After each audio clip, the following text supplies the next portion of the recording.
হচ্ছে যেন আমার মা আমার জন্য অপেক্ষা করছে, দুহাত বাড়িয়ে দাঁড়িয়ে আছে। আমি এখন যথেষ্ট ম্যাচিউর। 10 মিনিট আন্টি, একটু কথা বলে আমি চলে যাব। বুঝতে পারছি যে তুমি কিরকম কষ্ট পাচ্ছ। ছোটবেলা থেকে আমি খুব বেশি একা। আপনি বলুন, আমি কি দেখতে খারাপ? আপনার কি আমাকে খারাপ মেয়ে মনে হয়? দেখুন, এটা না ভালো খারাপের বিষয় না। আপনার সাথে আমার পার্থক্য আকাশ পাতাল। আমি একটা গরিব ঘরের ছেলে, আপনি একটা ধনী ঘরের মেয়ে। আমি ছাড়া আমার মায়ের কেউ নেই। আমি আপনার মাকে আমার মার মতো দেখে রাখবো। এখন আপনি আবেগের কথা বলছেন। আপনি বিশ্বাস করুন, আমি সেরকম মেয়ে নই। আপনি প্লিজ প্লিজ, আপনি নিজেকে কেন অপমান করছেন আমি বুঝতে পারছি না। একটা মানুষ যে নিজের সামান্য আবেগ পর্যন্ত সামনে রাখতে পারে না, ভবিষ্যতে সে কি করবে? আসলে আপনি আপনার একটা জেদ পূরণ করতে যাচ্ছেন। আপনার দোষ নেই, ছোটবেলা থেকে চাইতেই সবকিছু পেয়ে গেছেন, তো অভ্যেস হয়ে গেছে। আমি জানি আমাকে পা মাত্র আপনি ছুড়ে ফেলে দেবেন। আমাকে আপনার এমন মনে হয়? আপনাকে আমার কিছুই মনে হয় না, কিছুই না। আপনি প্লিজ এবার আসুন। ছোটবেলায় আমার আম্মু আমাকে ছেড়ে চলে গেছে আব্বুর সঙ্গে রাগারাগি করে। আমার আব্বু আমাকে খুব একটা বেশি সময় দেয়নি। আমি না শুনতে চাই না। আপনি আমার কোনো কথাই শুনবেন না? না। এত ব্যস্ততা আপনার? এটা না ব্যস্ততা না, আপনি আগে স্বাভাবিক হন। কারণ এখন আপনি যাই বলবেন অসহায় হয়ে নিজের দুর্বলতা প্রকাশ করবেন, আমার কাছে করুণা চাইবেন। আমি আর যাই হোক আপনাকে করুণা করতে চাই না। আর সত্যি বলতে আপনার জন্য আমার খারাপই লাগছে। আমি না বুঝতে পারছেন আপনি হঠাৎ করে কেন আমার প্রতি এত দুর্বল হয়ে গেলেন। এই জন্যই আপনার জায়গায় অন্য কোনো ছেলে হলে অবশ্যই সুযোগটা নিত। আর আপনি বুঝি সেই সুযোগটা নিচ্ছেন? আমি কি সত্যি এতটা খারাপ মেয়ে? আপনি না খারাপ না, আপনি হচ্ছেন জেদি। মোস্ট প্রবাবলি আপনার ভেতরে যা কাজ করছে সেটা হচ্ছে ইগো। অবশ্যই হতে পারে। আমার আব্বু আম্মুরও খুব বেশি ইগো ছিল, তাই এতদিন আলাদা থাকলেও কেউ কাউকে ফোনটাও পর্যন্ত করেনি। কোনো সম্পর্কই অ্যাটলিস্ট ইগো নিয়ে টিকতে পারে না। ঠিক আছে, আসি তাহলে। আর আপনি এত বেশি যুক্তিবান মানুষ, আপনাকে আমি কোনোভাবে বোঝাতে পারবো না। সরি, আপনি আমাকে ক্ষমা করবেন। কি অদ্ভুত না, আপনাকে আমি ভালোবাসি, আর আপনি আমাকে বারবার বুঝিয়ে যাচ্ছেন যে আপনি আমাকে ভালোই বাসেন। আমি আপনাকে ভালোবাসি, তবে বন্ধু হিসেবে। আমি কিন্তু আপনার সাথে খুব সুন্দর একটা বন্ধুত্বের সম্পর্ক তৈরি করতে চেয়েছিলাম, আপনি তো বাড়াবাড়ি করলেন। আসলে কেন এমন করলাম? আজকের পর থেকে আর কখনো আপনার সঙ্গে দাঁড়াতে পারবো না। এখন দেখুন, প্লিজ গিল্টি ফিল করবেন না। যা হওয়ার হয়ে গেছে, আমি তো হয়। সান্ত্বনা দিচ্ছেন? তো আমি কি করব? ঠিক আছে, এখন একটু ভালো লাগছে। Thank god. এই জন্যই আপনাকে আমার এত বেশি ভালো লাগে। আচ্ছা ঠিক আছে, এখন তাহলে আসুন। আপনার হাতটা একটু ধরি। না, আপনারা তো জেদ কম না। এটা জেদ না, আমারও তো দুর্বলতা আছে নাকি? কি হয় দুর্বলতা প্রকাশ করলে? সবকিছু ওলট পালট হয়ে যায় সব। আমি যখন ইন্টারমিডিয়েটে পড়ি তখন একটা মেয়ের সাথে আমার সম্পর্ক হয়েছিল। ওই মেয়েটাও ঠিক আপনার মতো এমন জেদ ধরেছিল, কিন্তু আমাদের সম্পর্কটা হয়ে যাওয়ার পর ও কেমন যেন বদলে যায়। পরে শুনি ওই মেয়েটার সাথে অন্য আরেকটা ছেলের সম্পর্ক আছে। আমাকে আপনার এরকম কেন মনে হয়? আপনি কেমন আমি জানি না, তবে তখন আমি অনেক কষ্ট পেয়েছিলাম। আমার ইন্টারের রেজাল্ট খারাপ হওয়ার পেছনে ওটা একটা কারণ। ইন্টারের রেজাল্ট খারাপ হওয়ার কারণে আমি মেডিকেলে চান্স পাইনি। ওটা আমার অনেক বড় একটা দুঃখ। মেয়েটাকে না পাওয়ার জন্য আমার কোনো দুঃখ নেই, কিন্তু আমার দুঃখ ওই বড় ভুলটার জন্য। মেডিকেলে পড়তে না পারার জন্য। সে ভুলটা আমি কোনোদিন সমাধান করতে পারবো না। এখন আমার নতুন কিছু স্বপ্ন আছে, আমি সেগুলো নষ্ট করতে চাই না। আমি কোনোদিনই আপনার পথে বাধা হয়ে দাঁড়াবো না। মানুষ এমন তয় একবার পাইবার পর নিতান্তই মাটির মনে হয়, তার সোনার মোহর। আমি আপনাকে একটা প্রশ্ন করতে চাই, আর যদি আপনি আমার জায়গায় থাকতেন তাহলে আপনি কি করতেন? একবার না করে দিলে দ্বিতীয়বার আর বলতাম না, আমার শিক্ষা হয়ে গেছে। তাহলে আমি কেন পারছি না? কারণ আপনার কোনো স্বপ্ন নেই, আপনি লক্ষ্যহীন, উদ্দেশ্যহীন, অথবা আপনি কোনো কারণে হয়তো ফ্রাস্ট্রেটেড। আমি লেখাপড়া ছেড়ে দিয়েছি, আমার আর বেঁচে থাকার কোনো ইচ্ছে নেই। আচ্ছা, আপনি কি আমাকে একটু কাউন্সেলিং করবেন? আমি আপনার জন্য কোনো কিছুই করব না, কোনো কিছুই না। আমি জানি আপনি ছলে বলে কৌশলে আপনি আমার উপর ভর করতে চাইছেন। আপনি বেটার প্রফেশনাল কারো কাছে যান, কারণ সমস্যা আমি না, সমস্যাটা হচ্ছে আপনার মনে। Thank you, thanks for your advice. I am sorry again. আমি সরি। সত্যি বলতে আপনার জন্য আমার খারাপই লাগছে। আমার এক বান্ধবী একটা ছেলেকে খুব বেশি ভালোবাসে, অথচ ছেলেটাকেও খুঁজে পাচ্ছে না। সেই ছেলেটার জন্য ও বিয়ে ভেঙে দিয়ে বাড়ি থেকে পালিয়ে এসেছে। অনেক খুঁজেছে, কিন্তু খুঁজেই পাচ্ছে না। কি অদ্ভুত বলুন, আপনি আমার সামনে দাঁড়িয়ে আছেন, কিন্তু আমি আপনাকে কিছু বুঝাতেই পারছি না। আপনি আমার সামনে দাঁড়িয়ে আছেন, একদম আমার সামনে, অথচ আমি আপনাকে খুঁজেই পাচ্ছি না। অদ্ভুত না?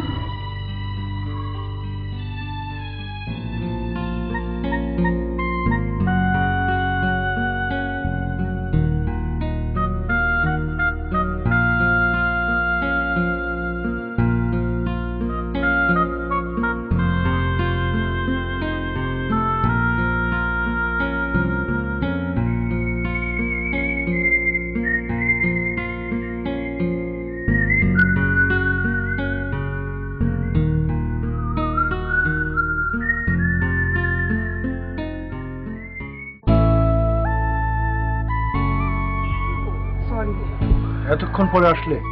তোমার জন্য কতক্ষণ ধরে অপেক্ষা করছি। বসো। না, বসতে পারবো না, আমার অলরেডি অনেক দেরি হয়ে গেছে। আর একটু বসো, কতক্ষণ ধরে অপেক্ষা করছি না। কি বলবে বলো? তুমি তো দেখি একেবারে বাচ্চা ছেলেদের মতো শুরু করেছো। তুমিও তো বাচ্চা মেয়েদের মতো করছো। এখনো দেখছি তোমার আগের মতো জিদ। আচ্ছা, আমি এমনি চাকরি বাকরি নিয়ে ঝামেলার মধ্যে আছি, তোমার তো আর কারো অফিসে কাজ করতে হয় না। আমিও আমার বিজনেস নিয়ে অনেক ঝামেলায় আছি, অনেক টাকা লস হয়ে গেল না। তোমার হচ্ছে টাকা, আর আমারটা হচ্ছে অস্তিত্ব নিয়ে। তুমি আমার প্রবলেমটা বুঝবে না। আপনি দাঁড়া, আমি একটা ফোন করি। আরে ভাই, আমারও তো অনেক বিজনেস হয়েছে না, বিজনেসে ক্ষতি হয়েছে, অনেক টাকা লস করেছি। আমি যদি তোমাকে বিয়ে করতে চাই? ফালতু কথা একদম বলবে না। হ্যাঁ মা। কি রে, গেছে? হ্যাঁ। কি বললো? কি আর বলবে, কিছু না। কোত্থেকে যে আসে এরা। শোন, তুই মন খারাপ করিস না। নাস্তা করেছিস? না। খেয়ে নে কিছু। আচ্ছা ঠিক আছে। ওকে, রাখছি। ওকে, বাই। বাই। কি হয়েছে? আর বলো না, সাত সকালে কোত্থেকে এক মেয়ে এসে হাজির। তমালকে নাকি ভালোবাসে। আমি তখন অফিসের জন্য বের হচ্ছি, তখন এই ঝামেলা। আমার ছেলে মোটেই ভালোবাসে না, কিন্তু সে মেয়ে জোর করে তাকে ভালোবাসাবে। কি বলো? কোন মেয়ে? কি জানি, বড় লোকের কোনো মেয়ে হবে মনে হয়। বাহ, মা ছেলে একই ঝামেলা। কি বলবে বলো, আমাকে উঠতে হবে। আচ্ছা, তোমার কি হয়েছে বলো, তোমার প্রবলেমটা আগে শুনি। আমাকে আবার চিটাগংয়ে ট্রান্সফার করেছে, কিন্তু আমার চিটাগংয়ে যাওয়া সম্ভব না। প্রশ্নই আসে না চিটাং যাওয়ার। তোমাকে আমি ঢাকা ছেড়ে যেতেই দেবো না। তাহলে তো আমাকে চাকরিটা ছেড়ে দিতে হবে। ছেড়ে দাও চাকরি। চাকরি ছেড়ে দিলে খাবো কি? তুমি আমার কোম্পানিতে জয়েন করো। তোমার কত টাকা লাগবে বলো? প্রশ্নই আসে না, মরে গেলেও না। কেন, অসুবিধা কি? কেন আমি তোমার করুণা নেব? আহা, করুণার প্রশ্ন আসছে কেন? আমার তো একজন বিশ্বস্ত লোক দরকারি। সেটা আমি কেন? বিশ্বস্ত লোক তুমি অন্য কোথাও থেকে খুঁজে নাও। তোমার উপর আমার কোনো অধিকার নেই সাবিয়া। কিসের অধিকার? আমি যদি তোমাকে বিয়ে করতে চাই? ফালতু কথা একদম বলবে না। এরপর তুমি আমার সাথে আর কখনোই দেখা করবে না, ফোনও করবে না। তোমার সাথে আমার দেখা করাটাই ভুল হয়েছে। আমি আসি। সাবিয়া, সাবিয়া শোনো।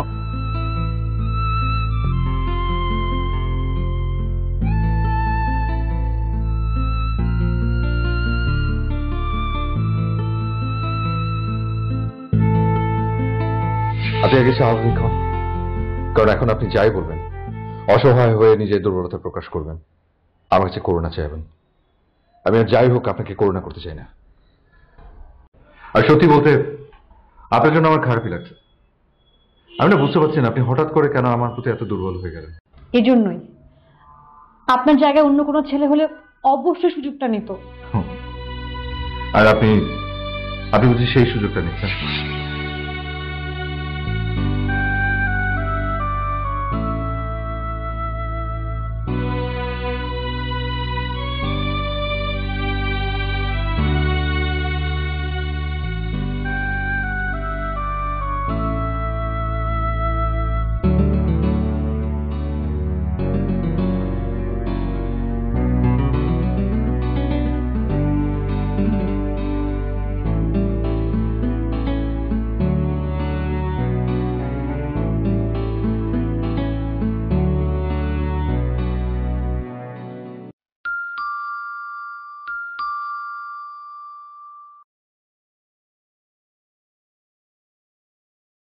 মামুনি তুমি আইছো? সকালবেলা একলা একলা গাড়ি লিয়ে কই গেছিলা? তোমার বাপ তো আমার বই কিছু শেষ। অসহ্য কথায় কথায় তোমার বাপ তোমার বাপ। হ্যাঁ, আমার বাপ কি ডিক্টেটর হয়ে গেছে? হ্যাঁ, যে তার সব কথা আমাকে শুনতে হবে?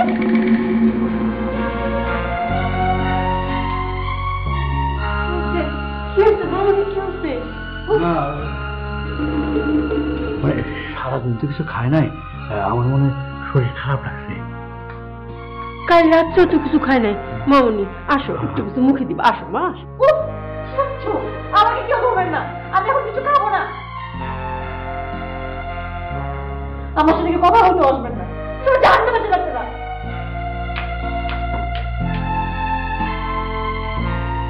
মায়ের আওয়াজ তো কিছুই বুঝতেছি না।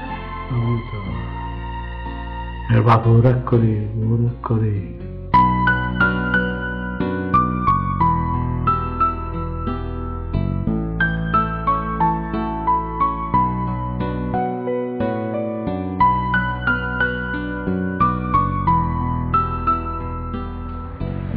ভাই, একটা কল করা যাবে?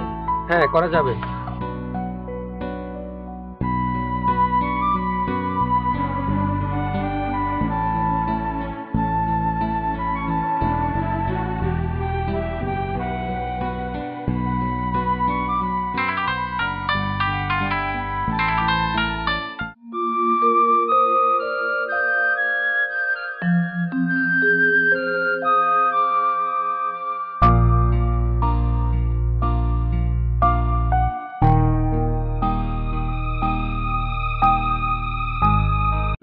জি, আসলে উনি না মোবাইলটা ফেলে গেছেন।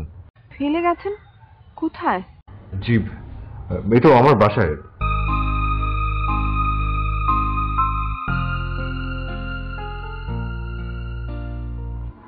ভাই, ফোনটা তো রিসিভ করছে না। যদি এই নাম্বার থেকে কল ব্যাক করে আপনি বলবেন ভাবনা ফোন করেছিল শশী দল থেকে। ঠিক আছে? ভাবনা। হ্যাঁ, ঠিক আছে।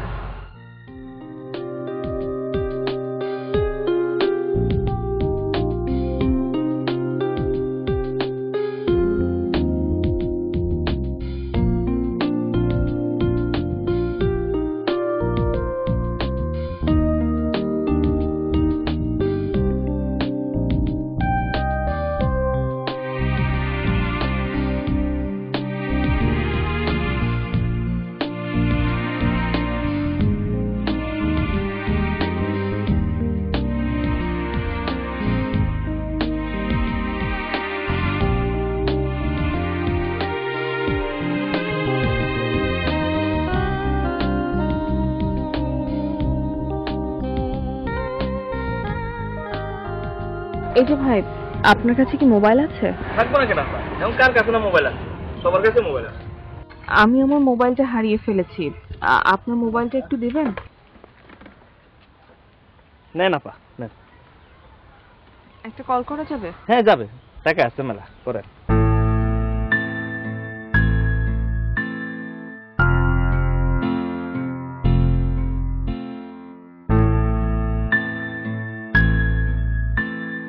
হ্যালো। হ্যালো, আসসালামু আলাইকুম। ওয়ালাইকুম আসসালাম। জি, এটা আফরিনের নাম্বার না? জি, আপনি কি বলছেন? আমি ওর ফ্রেন্ড, ওকে দেয়া যাবে? জি, আসলে উনি না মোবাইলটা ফেলে গেছেন। ফেলে গেছেন? কোথায়? জি, এই তো আমার বাসায়। আপনার বাসায় ফেলে গেছে মানে কখন ফেলে গেছে? এই তো সকালে। সকালে? সকালে তো আমাকে স্টেশনে পৌঁছে দিল, তারপরে আপনার বাসায় কখন গেল? আসলে বললাম তো যে সকালে এসেছিল। সকালে মোবাইল ফেলে গেছে, তাই তো আমি বলি ও আমার কলটা রিসিভ করছে না কেন, কিন্তু এতক্ষণে একবারও খোঁজ করলো না মোবাইলের। আসলে আমি একটু অন্যদিকে ছিলাম, ফোনটা যে বাজছিল এতক্ষণ ধরে আমি না আসলে টের পাইনি। কিছু বলতে হবে ওনাকে? আচ্ছা ঠিক আছে, আপনি যখন ওকে ফোনটা পৌঁছে দিবেন তখন বলবেন ভাবনা ফোন করেছিল, আমি ঠিক মতো কুমিল্লা পৌঁছে গেছি, ও যাতে চিন্তা না করে, আমি সময় করে ওকে আবার কল করব। আচ্ছা ঠিক আছে, আমি আপনার খবরটা ওনাকে পৌঁছে দেওয়ার চেষ্টা করব। রাখি তাহলে, বাই। জি। এই যে ভাই, সরি আমি অনেকক্ষণ কথা বলে ফেললাম। অসুবিধা নেই, দরকার হয়েছে কইছে, সমস্যা নেই, চলেন যাই।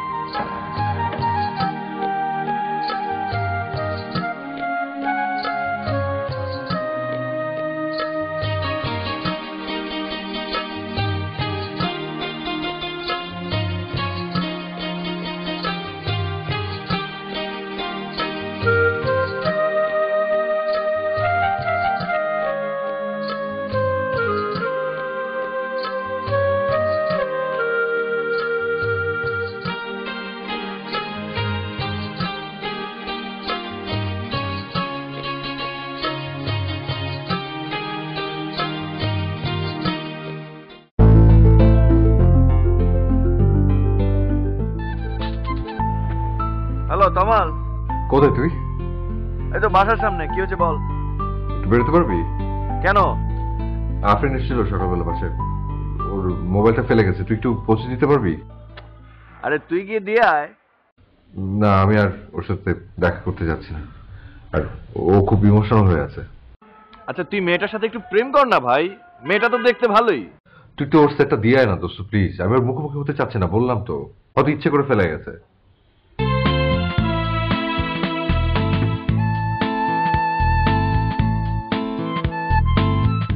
মা দেখো কে আসছে। কাউরে না কই তুই পলাই চলে আইছস? আরে বাবা মার সমান হইলো মামা মামি। আচ্ছা, ওর সাথে তোর প্রেম করলে কি সমস্যা বলতো? হ্যাঁ, আমি আমার জীবনটাকে শেষ করি। দাঁড়া, ওর ফোনে তোর একটা ছবি তুলি। কি? আরে আরে দাঁড়া।